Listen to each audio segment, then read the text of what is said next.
Saludamos a Darío García. Muy buenas tardes. Muy buenas tardes, ¿qué tal?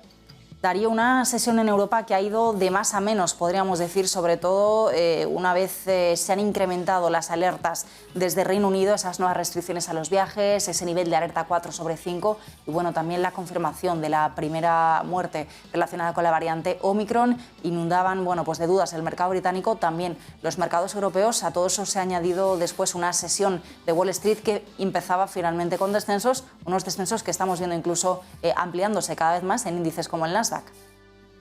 Eso es, en el caso de Estados Unidos sobre todo también es el motivo de que durante la semana pasada, el viernes, viéramos a índices como el Standard & Poor's 500 retestear niveles de máximos históricos y el desgaste de los alcistas o de los compradores durante las últimas semanas se ha traducido en esta primera sesión de esta semana con correcciones, sobre todo motivadas por ese nivel 4 de alerta pandémica en el Reino Unido, que pues no deja de ser preocupante al respecto de la nueva variante, que recordemos que si bien es mucho menos agresiva para aquellos contagiados, es 4,2 veces, según el informe que conocíamos la semana pasada, que la variante Delta. Es mucho más contagiosa y eso podría colapsar los sistemas sanitarios, si no tanto en el tema de las UCI, si bien en las urgencias que siguen siendo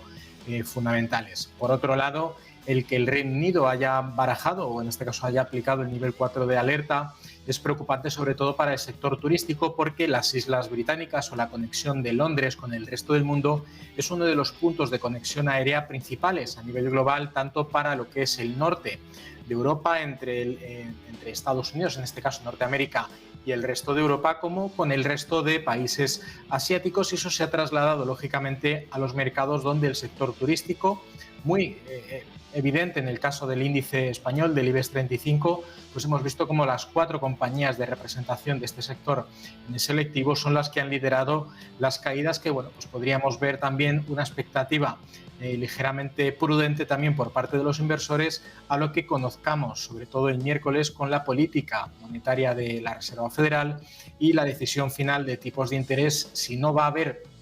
subida de tipos de manera concreta, explícita, en esta reunión de esta semana, sí es sobre todo importante ver si va a haber alguna fecha concreta, que en este caso Jerome Powell, tanto en la decisión de las 8 de la tarde del miércoles como en la rueda de prensa posterior a las 8:30, de más detalles que pues quite incertidumbres a los mercados antes de acabar el año. Con esas reuniones que tenemos ahora de cara a la próxima, de cara a las próximas sesiones, el miércoles vamos a conocer esa decisión en materia de política monetaria de la Reserva Federal y al día siguiente tendremos el Banco Central Europeo y también el de Inglaterra. ¿Podemos ver algún movimiento tanto en el mercado de bonos como en el de renta variable que pueda sorprendernos, o realmente el mercado ya tiene todos los escenarios descontados? Inicialmente no, y sobre todo teniendo en cuenta que ante una política de subidas de tipos de interés que debiera ser un factor de atracción a los inversores, a las economías, en este caso de primer orden, como puede ser el conjunto de la eurozona y por supuesto Estados Unidos, hay que tener en cuenta que los niveles de inflación actuales están haciendo que la rentabilidad real de los bonos que se emiten en la actualidad realmente coticen a tipos negativos, algo que no genera ningún tipo de aliciente a los inversores, que son clásicos en este tipo de instrumentos, que al menos les permita mantener el poder adquisitivo. Y teniendo en cuenta que en términos reales realmente ni siquiera la renta fija está consiguiendo salvar esa circunstancia, podríamos ver un estancamiento de los precios hasta las próximas emisiones, sobre todo ya de cara a las siguientes con vencimiento, en este caso con fecha de emisión de enero del 2022. Así que estamos ante un contexto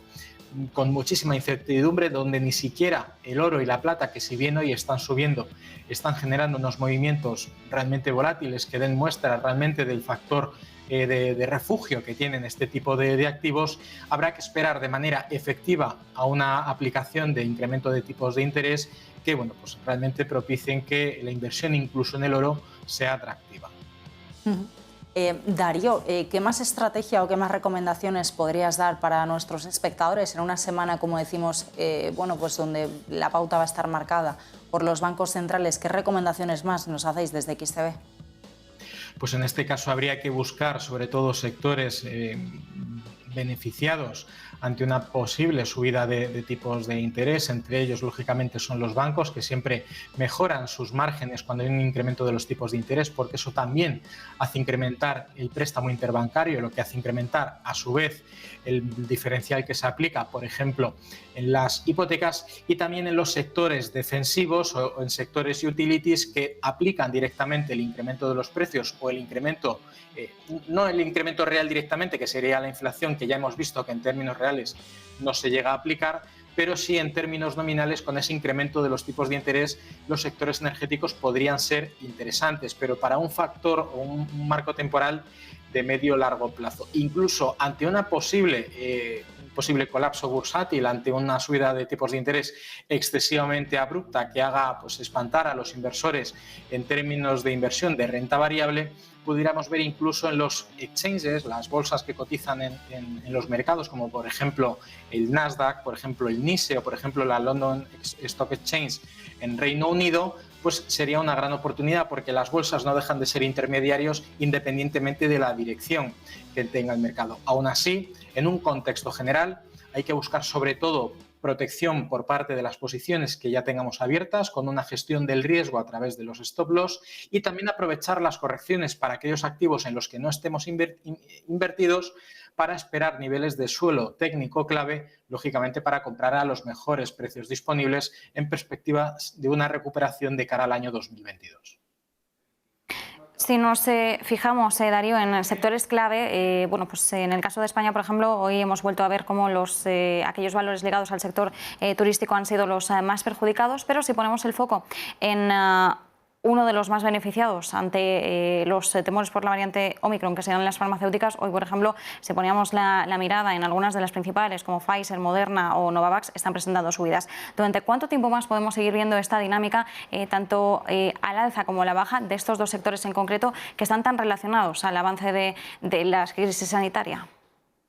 Pues teniendo en cuenta que la situación pandémica podría derivar en una situación endémica, al igual que pasa, por ejemplo, con la gripe todos los años, pues que tengamos que vacunarnos todos los años ante una nueva variante que pueda suceder en el caso del coronavirus. En principio, por mera supervivencia del propio virus, es mucho menos agresivo en cuanto a los efectos que pueda tener en los infectados, pero sí que tiene que intentar buscar, o suele propiciar buscar, una mayor capacidad de dispersión y de contagio. Eso, lógicamente, no deja de ser un negocio de largo plazo para las farmacéuticas que desarrollen antivirales para combatir precisamente esta situación, pero en el caso de las compañías farmacéuticas españolas, no todas han demostrado tener un alineamiento exacto al comportamiento de otras compañías farmacéuticas como las estadounidenses, salvo la recientemente aprobada como incorporación al IBEX 35 en sustitución de Viscofan, como es Laboratorios Rovi, que tiene un contrato directo de fabricación de la vacuna de Moderna.